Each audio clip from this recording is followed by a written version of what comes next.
Au revoir le Bayern Munich. Salut à tous, on se retrouve pour le débrief du match entre le Paris Saint-Germain et le Bayern Munich. Victoire 2 buts à 0 du Paris Saint-Germain. Deux buts qui ont été inscrits par Désiré Doué, 78e minute de jeu, et Ousmane Dembélé à la 96e minute de jeu. Le Paris Saint-Germain est copé de deux cartons rouges et elle a fini cette rencontre à 9 contre 11. Merci aux personnes qui étaient présentes avec moi en live pour suivre ce match. N'hésitez pas à liker et à vous abonner si vous êtes nouveau. On est parti pour les statistiques de cette rencontre qui sont plutôt partagées parce que cette équipe du Bayern Munich a eu des occasions, 13 tirs, 5 tirs cadrés, 0 but. Contrairement à cette équipe du Paris Saint-Germain qui a 5 tirs cadrés également, mais 2 buts pour 11 tirs, 45% de possession de balle pour le Paris Saint-Germain. D'habitude, il y a une possession de balle plus importante pour le PSG, autour de 60-65%. Cette fois-ci, elle était plus équilibrée. 55 pour le Bayern Munich, 354 passes pour le Paris Saint-Germain, 406 pour le Bayern Munich. Précision de passe à 76% pour le Paris Saint-Germain, 82 pour le Bayern Munich. 12 fautes parisiennes, 13 pour le Bayern Munich. Un carton jaune pour les deux équipes. Deux cartons rouges obtenus par le Paris Saint-Germain. Pacho, 82e minute de jeu, et Lucas Hernandez, 90 et 2 minutes de temps additionnel. Il y a eu 3 hors-jeu pour le Bayern Munich, 4 corners pour le Bayern Munich, 0 pour le Paris Saint-Germain. Et là, on est parti en image pour les deux buts du match et les deux cartons rouges obtenus par Pacho et Lucas Hernandez. Cette équipe du Paris Saint-Germain qui a joué avec son 11 type: Donnarumma, Hakimi, Marquinhos, Pacho, Nuno Mendes, un milieu de terrain composé de Vitinha, Fabien Ruiz, João Neves, et en attaque Kvaratskhelia. Doué en faux numéro 9, Barcola à droite, Ousmane Dembélé, et une nouvelle fois sur le banc.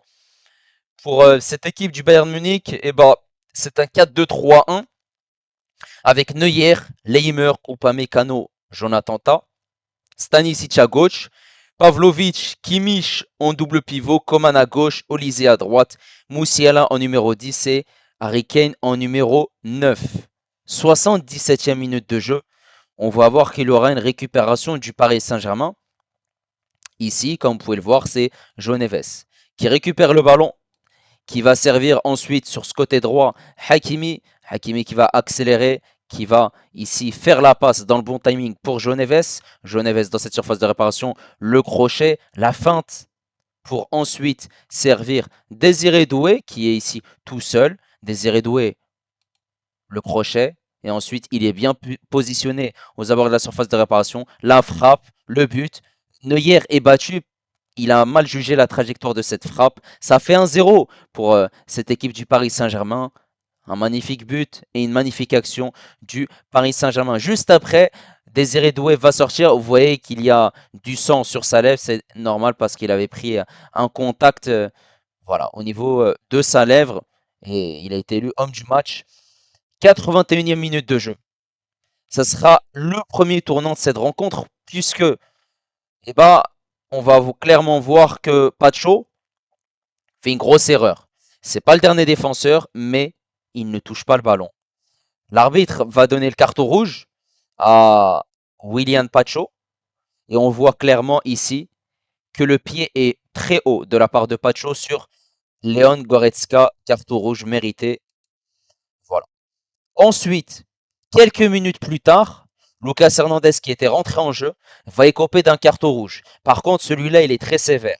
Puisque ici, Luis Enrique est furieux et énervé, ça se comprend totalement. On peut le voir sur cette image-là, qu'il y a un coup de coude de Lucas Hernandez sur Rafael Guerreiro, mais il y a aussi un contact en bas. Vous voyez la jambe de Lucas Hernandez qui montre entre les deux jambes de Guerreiro. Donc il y a une faute en haut et en bas. Et l'arbitre a jugé que ça méritait un carton rouge puisque Lucas Hernandez ne se préoccupait pas du ballon, mais il s'est focalisé sur Rafael Guerreiro. Je trouve ça très très sévère. Et donc pour cette fin de match, le Paris Saint-Germain va devoir finir la rencontre à 9 contre 11. Donc Beraldo s'est positionné aux côtés de Marquinhos. Donc on a une défense Hakimi, Marquinhos, Beraldo et Nuno Mendes. Malgré cela, le Paris Saint-Germain va résister, va bien défendre. Et il y aura ici un ballon de Hakimi en direction, là on peut le voir, de Zaïre Emery. Zaïre Emery, ensuite ici, il y a cette remise d'Ousmane Dembélé pour Vitinha. Et là, il y aurait une contre-attaque pour cette équipe du Paris Saint-Germain. Vitinha qui remonte, qui accélère avant de servir dans le bon timing Ousmane Dembélé dans cette surface de réparation. Ousmane Dembélé la frappe, la barre transversale. Et on se dit, ah ouais, il a loupé une grosse occasion du 2-0, puisque cette équipe du Bayern Munich a insisté et elle a persisté dans les dernières minutes. Heureusement que cette équipe du PSG a bien défendu, mais ce n'est pas fini, puisque cette équipe du PSG est toujours dans cette surface de réparation. Zaïre Emery qui récupère le ballon, Zaïre Emery qui frappe, la tentative, frappe contrée. Le ballon revient sur Ousmane Dembélé pour Hakimi, Hakimi qui va accélérer, et on le voit. Ici, sur cette image-là, précisément, qu'est-ce qu'on se dit? Il va pas le faire. Il y a 3 joueurs autour de lui, 2 dans la surface de réparation qui sont à côté de lui. Et on se dit que ça va être très compliqué. Donc très certainement, il va faire une passe en retrait. Eh ben non, Hakimi, regardez ce qu'il va faire. Il va accélérer et ensuite, hop là, le crochet. Hop là, il est rentré dans cette surface de réparation. 3 joueurs du Bayern Munich ont été éliminés. Ensuite, on voit il y a Leimer et Gnabry. Et ben ces 2 joueurs du Bayern Munich, éliminés. Et ils sont éliminés par cette passe de Hakimi. La vision, il voit que Ousmane Dembélé est tout seul et qu'il n'y a pas de joueur du Bayern Munich sur lui. La très belle passe, Dembélé sans contrôle, la frappe, le but, Neuer est battu, ça fait 2-0 pour cette équipe du Paris Saint-Germain.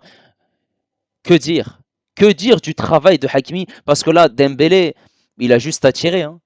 Tout le travail a été fait par Hakimi. Non seulement au départ de l'action, c'est lui qui récupère le ballon, et ensuite il y a cette contre-attaque, cette frappe d'Ousmane Dembélé et cette barre transversale, mais par la suite, c'est lui qui fait ce travail pour éliminer 5 Bavarois. Et pour servir, Ousmane Dembélé qui marque un magnifique but. Et c'est son premier but dans cette Coupe du Monde des clubs. La joie d'Ousmane Dembélé et le passeur Ashraf Hakimi. Et ici, on voit la célébration d'Ousmane Dembélé.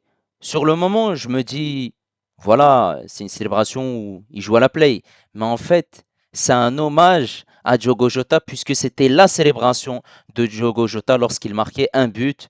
Et on voit ici que Luis Enrique est fou de joie après ce but d'Ousmane Dembélé. Et dans ce temps additionnel, à la 99e minute de jeu, l'arbitre est parti voir la VAR pour potentiellement donner un penalty au Bayern Munich. Sauf que après avoir visionné la VAR, il n'y a pas de penalty accordé au Bayern Munich puisque il ne touche pas la tête de Thomas Müller, il touche le ballon qui touche la tête de Thomas Müller. C'est bien arbitré cette fois-ci et le Paris Saint-Germain est qualifié en demi-finale de la Coupe du Monde des clubs. À 9 contre 11, tu bats cette équipe du Bayern Munich. Pourtant, bah, la première mi-temps, voilà. L'entame de match, elle est très très intéressante puisque tu as des occasions, Kvaratskhelia qui presse, Désiré Doué qui frappe juste à côté. Tu as une autre occasion où voilà, tu passes encore à côté. Ensuite, tu as une frappe de Fabien Ruiz qui passe au-dessus. Cette équipe du Bayern qui n'a pas énormément d'occasions en première mi-temps. Il y a Olysée, cette frappe cadrée.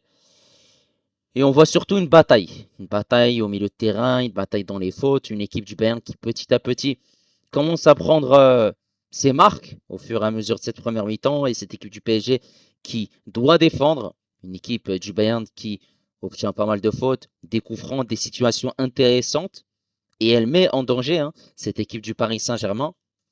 Elle a réussi à le faire avec ce but d'Upamecano, sauf que heureusement que le but a été considéré voilà, en position de hors-jeu. Ça, c'était une petite alerte. Un petit avertissement juste avant la fin de cette première mi-temps, puisque si voilà, tu concèdes ce but-là, c'est mérité pour le Bayern Munich parce qu'ils ont insisté énormément durant cette fin de première mi-temps et ils ont mis à mal cette équipe du Paris Saint-Germain. Il y a la blessure de Moussiala. Malheureusement, c'est compliqué pour lui parce que c'est une rechute. En plus de ça, il revient de blessure après 4 mois, ce qui est énorme. Et il n'y a pas grand-chose avec Donnarumma. Il n'y a pas de faute ou de penalty. Et en deuxième mi-temps, on a vu directement que cette équipe du Paris Saint-Germain est rentrée très très rapidement. Avec cette situation où Bradley Barcola est en face à Manuel Neuer, cette frappe, cet arrêt. On voit une équipe du Bayern qui insiste, qui a des occasions, et on voit une équipe du PSG qui a du mal, qui doit résister, qui doit essayer de temporiser. Et là, ce qu'on a vu, c'est que cette équipe du Paris Saint-Germain, eh ben, elle n'a pas joué en possession, comme elle le fait d'habitude. En possession, voilà, elle a le ballon, elle essaie de trouver des solutions sur les côtés ou en dehors de la surface de réparation.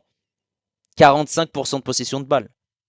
Et on a vu surtout une équipe du PSG qui a très très bien défendu. Tout le monde a défendu, sans exception. Et offensivement, elle a essayé de jouer rapidement, en transition rapide, en contre-attaque, pour essayer de déstabiliser dans le dos de cette défense cette équipe du Bayern Munich.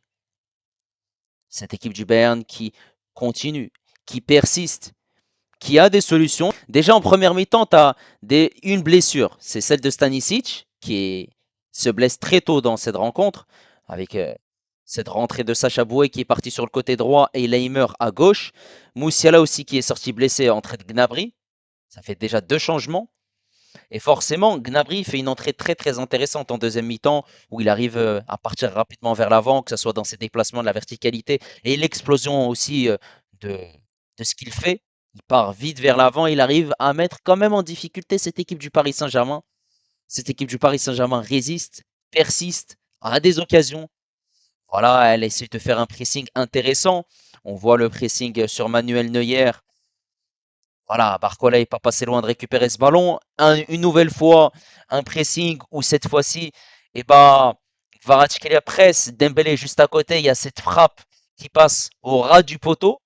Et là, on se dit que si ça continue comme ça, bah, cette équipe du PSG va surprendre cette équipe du Bayern Munich parce que cette équipe du Bayern avait la possession, voilà, elle était très très haute, elle essayait de trouver des solutions, elle n'était pas vraiment mise en danger par cette équipe du Paris Saint-Germain, mais au fur et à mesure des minutes, cette équipe du PSG a mis le doute au Bayern Munich.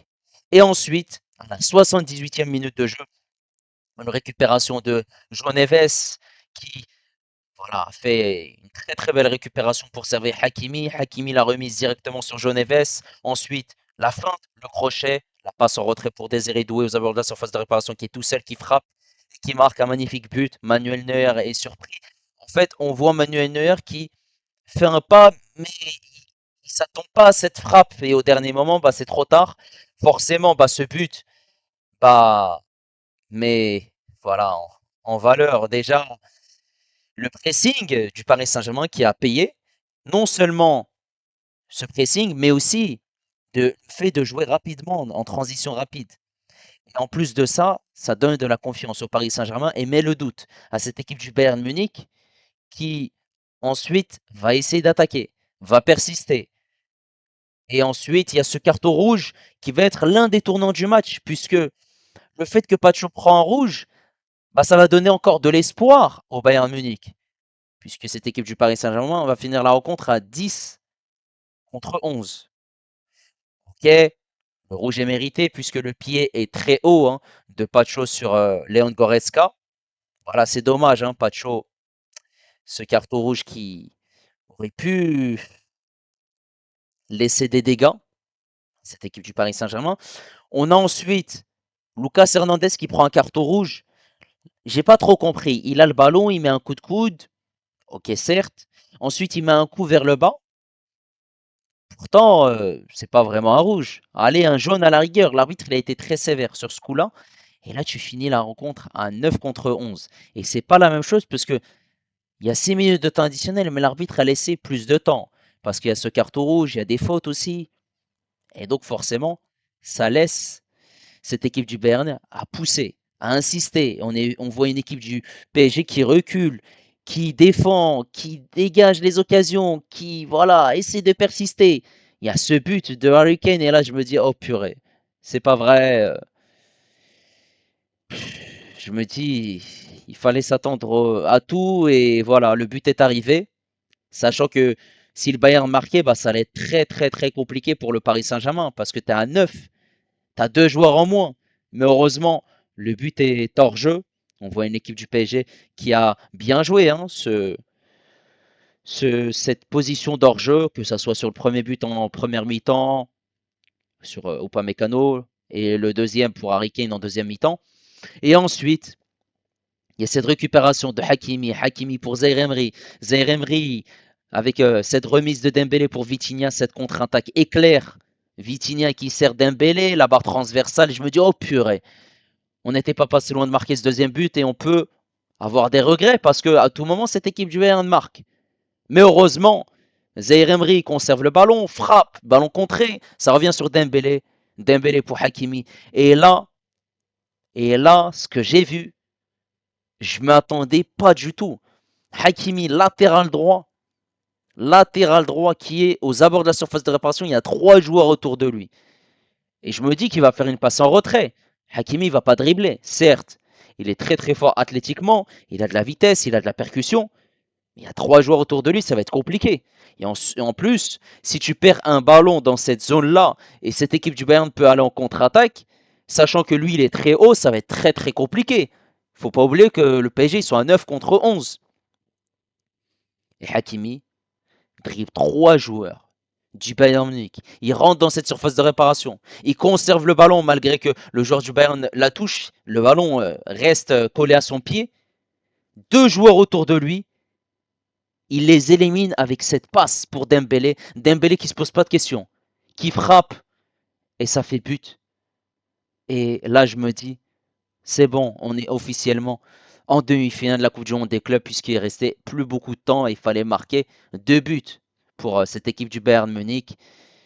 Incroyable. Et la célébration, elle est incroyable de la part de Ousmane Dembélé puisqu'il fait la célébration de Diogo Jota. Magnifique. Parce qu'on a vu une équipe du Paris Saint-Germain qui s'est battue jusqu'au bout, qui a défendu. Et là, je reconnais une équipe qui est très forte. Cette équipe, je l'aime, ce club, tout le travail que Luis Enrique il a fait, eh ben, c'est incroyable.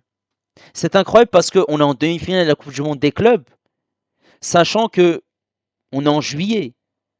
On est en juillet, normalement les joueurs ils sont en vacances avant qu'il y ait la reprise, mais non, ils sont encore là. Ils sont encore là. T'as un Hakimi qui fait une passe décisive. Il fait une saison stratosphérique. Donnarumma, il faut en parler des arrêts qu'il fait durant tout ce match. La parade en première mi-temps. Non, ça a été incroyable. Parce qu'il n'y a pas un joueur qui sort du lot. C'est une équipe qui sort de ce lot.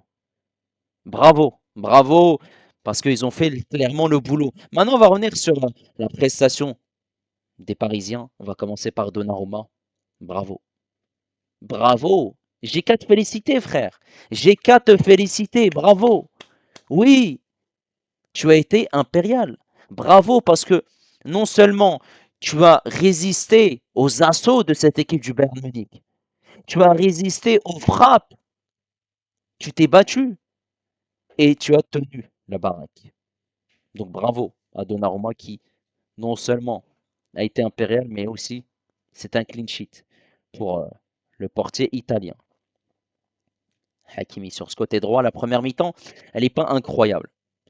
Parce que offensivement, on le voit, il y a cette contre-attaque et ensuite il y a cette passe pour Kvaratskhelia, cette frappe dans le petit filet.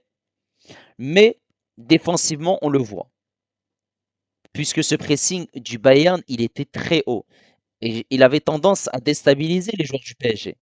La relance n'était pas au top. Il y avait quelques pertes de balles.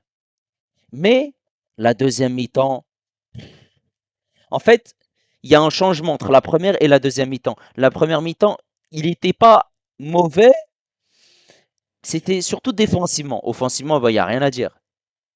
Parce que il y avait des passes qui étaient. Voilà, lorsqu'il faisait ses passes, et ben, les joueurs du PSG, ils avaient tendance à ne pas la conserver et à le perdre très rapidement. Par contre, la deuxième mi-temps, incroyable. Les ressorties de balles. Défensivement, il était costaud. Il a été incroyable puisqu'il partait vers l'avant. Il se projetait, il centrait, il combinait. Il est très haut sur le premier but. Neves qui lui fait la passe directement, la remise pour Neves. Il a l'avant-dernière passe. Le deuxième but, il défend déjà dans un premier temps. Ensuite, il y a cette contre-attaque, cette frappe de Dembélé, cette barre transversale. Ensuite, eh ben, vu qu'il était très haut, Dembélé lui passe le ballon. Et là, ce numéro sur ce côté droit, avant de servir Dembélé, c'est un latéral droit, hein. C'est pas un milieu de terrain technique ou un attaquant. Il faut s'en rendre compte. Il faut s'en rendre compte puisque non seulement tu arrives à dribbler des joueurs, mais avoir cette lucidité pour faire la passe dans la bonne zone et dans le bon timing. Il faut pas oublier tous les centres aussi qu'il a fait. Et ces joueurs du PSG n'étaient pas dans la bonne zone. Voilà, il a quand même fait un excellent match. Bravo. Une nouvelle fois, décisif avec cette passe décisive pour Ousmane Dembélé. Cette charnière centrale, Pacho Marquinhos, qu'est-ce qu'elle a été incroyable. Elle a été incroyable, cette défense, cette muraille. C'est la muraille de Chine. Eh oui, Marquinhos au top, défensivement, dans les duels, dans l'agressivité, tout a été parfait. Et Pacho, Pacho, que dire? Que dire de sa prestation? Certes, il y a ce carton rouge. Voilà, un excès d'engagement. Mais on va pas vraiment lui en vouloir. On va pas vraiment lui en vouloir parce qu'il s'est battu. Défensivement, il a été au top. Dans la relance, il a été au top. Tout a été parfait. Bravo. Nuno Mendes sur ce côté gauche. Alors, Nuno Mendes a réussi quand même à avoir une très belle association sur ce côté, à se projeter, à centrer. Mais il a quand même été très bon défensivement et ça, il faut le souligner. Il faut le souligner, il a pas eu tendance à, voilà, à ne pas faire les courses et à uniquement se projeter offensivement. Il a été impérial. Voilà, dans la bonne zone, resté costaud, bravo. Ce milieu de terrain, Vitinha, João Neves, Fabien Ruiz, Vitinha, bah, maestro de ce milieu de terrain. Techniquement, c'est très fort. Le ressorti du ballon, c'est très fort. Quand un Vitinha qui voilà, remonte ce bloc, qui sert dans la bonne zone Ousmane Dembélé avant qu'il frappe. En plus de ça, il jouait juste. Ça a été très très bon, malgré ce pressing du Bayern Munich. Cette équipe du PSG a joué différemment.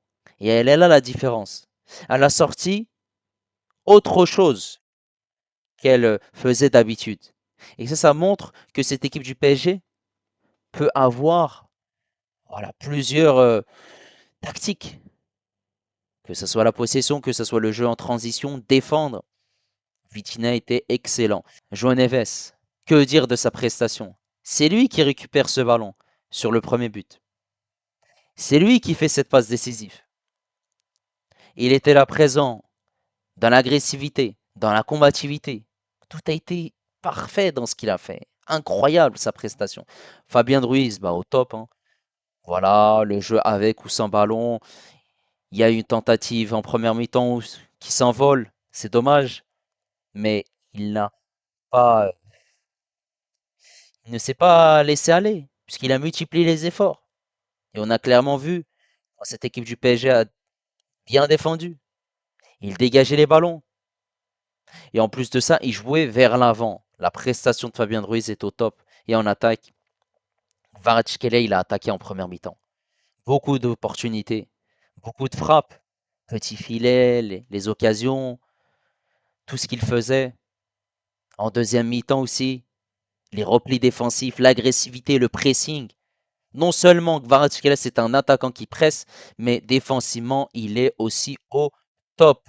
Et ça, c'est incroyable. Bravo à Kvaratskhelia. Barcola, sur ce côté droit, en première mi-temps, ça a été un délice. Le petit pont, les gestes techniques, les renversements de jeu. Sur ce côté gauche, il y a ce face-à-face face à Manuel Neuer en deuxième mi-temps. Ensuite, il y a ce pressing aussi, il a failli récupérer ce ballon. Il n'a pas ménagé ses efforts. Il s'est battu. Et c'est bien ce qu'il a fait parce que non seulement offensivement, il a beaucoup proposé, de par ses dribbles et ses déplacements, mais défensivement, il s'est battu comme un chien. Alors Désiré Doué, la première mi-temps, elle n'est pas incroyable. Parce que certes, il y a ses déplacements, il y a des dribbles, mais on le voit pas tant que ça. Voilà, il y a une occasion manquée. On le voit beaucoup dédoubler, trouver des solutions, ne pas forcément rester dans une position fixe. Mais par contre, la deuxième mi-temps, alors là, je peux clairement vous dire que ça a été fabuleux. Fabuleux. Cette frappe qui fait aux abords de la surface de réparation et qui surprend Manuel Neuer, qui s'attendait pas à cette frappe. Les déplacements, les dribbles, la percussion, dans la combativité aussi, ce qu'il fait. Il se bat. On l'a vu, il est sorti avec du sang sur sa lèvre. Non, incroyable. Et en plus de ça, bah, même les joueurs qui sont rentrés. Certes, Hernandez, il prend ce carton rouge. Voilà, je trouve que l'arbitre, il a été très très dur, hein. En plus, il aurait pu aussi donner un penalty pour cette équipe du Bayern Munich. Il n'y en avait pas du tout.